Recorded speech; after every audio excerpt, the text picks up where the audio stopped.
الحمدللہ رب العالمین والصلاة والسلام علی نبینا محمد وعلی آلہ وصحبہ اجمعین، اما بعد۔ گھروں کی اصلاح کیسے ہوگی، اس کے بارے میں ہم بات کر رہے ہیں۔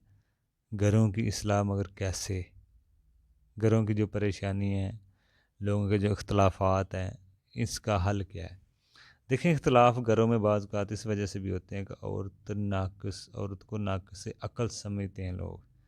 اس میں دیکھیں، عورت کی تو کوئی غلطی نہیں ہے، اللہ نے اس کو پیدا ہی اس طرح کیا ہے، کمزور کیا ہے جسم اور عقل کے لحاظ سے۔ عورت جسم کے لحاظ سے بھی کمزور ہے، عقل کے لحاظ سے بھی۔ لیکن بعض اوقات یہ عام بات ہے، اکثریت یہ ہوتی ہے، لیکن یہ ضروری نہیں کہ ہر عورت مرد سے کمزوری ہو ذہن کے طور پہ، ایسے نہیں ہے، بلکہ عام بات ہو رہی ہوتی ہے۔ لیکن بعض عورتیں مرد سے بھی زیادہ ذہین ہوتی ہیں، جیسے حضرت عائشہ کے بارے میں آتا ہے رضی اللہ عنہ، وہ بڑے علم والی خاتون تھی۔ تو اس لیے دوسرا، بعض مرد عورتوں سے بھی زیادہ جو ہے نا جاہل ہوتے ہیں، یہ بھی ہے مسئلہ۔ بعض مرد عورتوں سے بہت زیادہ جاہل قسم کے ہوتے ہیں، تو اکثریت کی بات ہو رہی ہوتی ہے۔ دوسری بات، گھر کیسے ٹوٹتے ہیں؟ بعض باتیں جو ہے نا وہ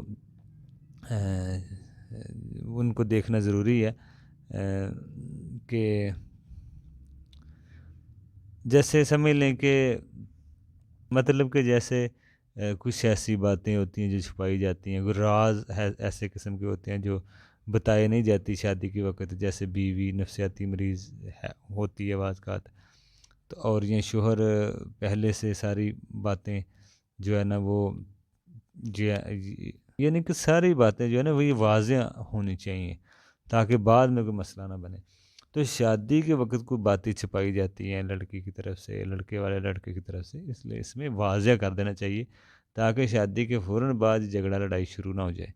جو بھی باتیں ہوں، کمی کتائی کی باتیں ہیں، جیسے بھی ہیں، کوئی چیز چھپانے کی کوشش نہ کریں، تاکہ جو ہونا پہلے ہی ہو جائے۔ یہ نہیں کہ سارا کچھ آپ کر لیں، بعد میں پھر جھگڑا شروع ہو جائے اور گھر ٹوٹ جائے، یہ زیادہ نقصان دہ بات ہے۔ اور بھی اسباب ہیں، ایک دوسرے کے مزاج کو بھی سمجھنا چاہیے، بیوی کا کیا مزاج ہے شوہر سمجھے، شوہر کا کیا مزاج ہے، وہ دونوں ایک دوسرے کو مزاج کو سمجھنا چاہیے، ورنہ تو اختلاف پیدا ہوتے ہیں۔ اسی طرح ایک دوسرے کا احترام نہ کرنا، یہ بھی ایک اختلافات جھگڑے کی وجہ ہے، گھر ٹوٹنے کی، میاں بیوی کے رشتے کو نہ چلنے کی۔ دونوں ایک دوسرے کا احترام نہیں کرتے، اس سے بھی گھر برباد ہوتے ہیں۔ اسی طرح صرف بیوی کا احترام یا شوہر کا احترام ہی نہیں، ان کے خاندان والوں کا بھی احترام کرنا چاہیے، دونوں کو۔ ایک دوسرے کے خاندان والوں کو گالیاں نکال رہے ہوتے ہیں بعض کا، ایسے نہیں ہونا چاہیے۔ یہ نہیں کہ بیوی شوہر کا احترام کرے، شوہر بیوی کا، بلکہ دونوں ایک دوسرے کے خاندانوں کا، رشتہ داروں کا بھی احترام کریں، یہ بھی بڑی اہم بات ہے۔ دوسری بات، جو خود آپ کھا رہے ہیں پہن رہے ہیں، کوشش کریں بیوی کو بھی وہی کھلائیں پلائیں، وہی پہنائیں، ٹھیک ہے نا؟ تو یہ بھی ایک اہم چیز ہے کہ جس سے گھر اچھے ہو سکتے ہیں۔ اسی طرح بیوی اگر جاب کرتی ہو تو شوہر کی اجازت سے وہ جائے، ویسے نہ جائے اپنی مرضی سے۔ ویسے تو عورتوں کا کام ہے گھروں میں بچوں کو سنبھال لیں، باہر جا کے کام کرنا ویسے تو بڑا ذلت کا کام ہے، بعض اوقات بن جاتا ہے، مردوں کے بیچ میں کرنا ہوتا ہے۔ تو گھر کے میں رہے عزت کے ساتھ عورت، یہ مردوں کا کام ہے، لیکن مجبوری عورت کر سکتی ہے کچھ شرطوں کے ساتھ، شوہر کی اجازت سے، پردے کے میں رہ کے، ٹھیک ہے نا؟ ویسے تو اصل ذمہ داری شوہر کی ہے۔ بعض اوقات اس وجہ سے بھی لڑائی ہوتی ہے کہ بیوی کمائے گی تو وہ پھر ظاہری بات ہے حکومت بھی کرے گی وہ گھر میں، تو کس سے گھر چلے گا؟ پیسہ اس کے پاس ہوگا، وہ اپنی حکومت چلائے گی گھر میں، تو اس لیے مردوں کو یہ کام کرنے چاہیے۔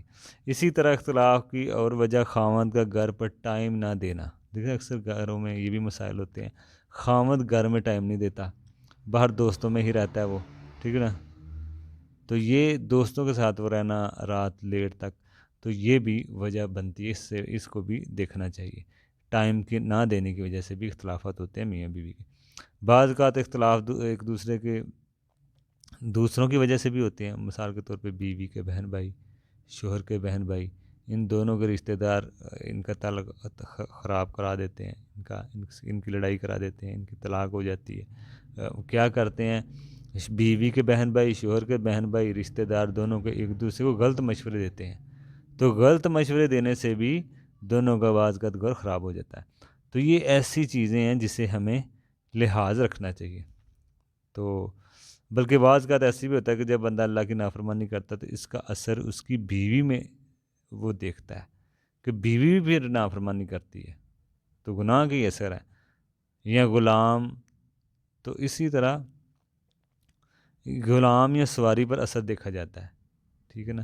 تو اس لیے ہمیں اپنے اعمال کا بھی جائزہ لینا چاہیے۔ اگر ہم اللہ کی نافرمانی کریں گے تو ہو سکتا ہے بیوی نافرمانی کرے ہماری، غلام نافرمانی کرے، سواری میں کوئی ایسا مسئلہ نکل آئے، تو یہ سارے اعمال کا بھی ہمیں جائزہ لینا چاہیے۔